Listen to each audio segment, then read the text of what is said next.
सुंदरी द्वारा बताए जाने पर राजा ने उस सुंदरी के गले में हाथ डाला और भव्य नगर के बीचों बीच बने उस तालाब में कूद पड़ा, जिससे वो उस सुंदरी के साथ अपने नगर के उद्यान के तालाब में जा निकला। वहां अपनी प्रिया के साथ आए राजा को उद्यान के मालियों ने देखा और प्रसन्न होते हुए उन्होंने मंत्री दीर्घदर्शी को इस बात की सूचना पहुंचाई। अपनी इच्छित स्त्री को साथ लेकर आए राजा को मंत्री बड़े ही आदर के साथ राजमहल में ले गया। मंत्री ने अपने मन में सोचा, राजा ने इस अलौकिक स्त्री को कैसे प्राप्त कर लिया, जिसे मैंने क्षण मात्र के लिए आकाश में चमकने वाली बिजली के समान देखा था। सच है कि विधाता जिसके ललाट पर जो कुछ लिख देता है, वह कितना ही असंभव होने पर भी उसे अवश्य ही प्राप्त कर लेता है। फिर भी मंत्री ने जब राजा से उस सुंदरी को प्राप्त करने के रहस्य के बारे में पूछा, तो राजा ने बड़ी प्रसन्नता पूर्वक सब बतला दिया और बोला, अपनी प्रिया को मैं इतने कष्ट उठाकर यहाँ लाया हूँ, अब वह हमेशा यहीं रहेगी। उस दिन दीर्घदर्शी जब अपने घर वापस आया तो उसी रात सोते समय हृदय फट जाने से उसकी मृत्यु हो गई।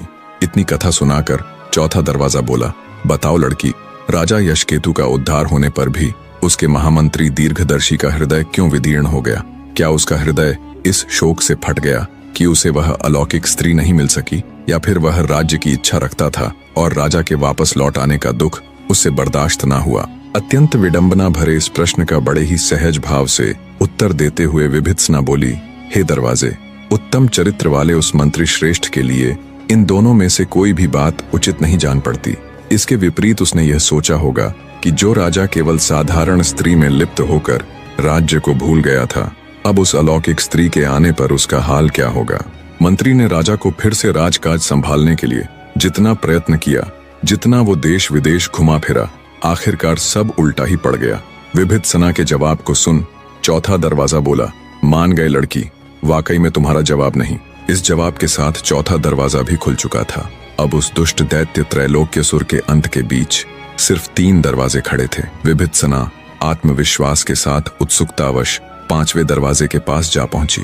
5वां दरवाजा एक अदम्य सी लड़की को यहाँ तक पहुंचा देख आश्चर्यचकित था। प्रारंभिक वार्ता के बाद 5वां दरवाजा भी विभित्सना को अपनी गुत्थी रूपी कहानी सुनाना प्रारंभ करता है। एक राजा की 3 पत्नियां थीं। तीनों ही पत्नियां अत्यंत सुंदर थीं। उन तीनों में से ये बताना बहुत ही मुश्किल था कि कौन सी रानी अधिक सुंदर है।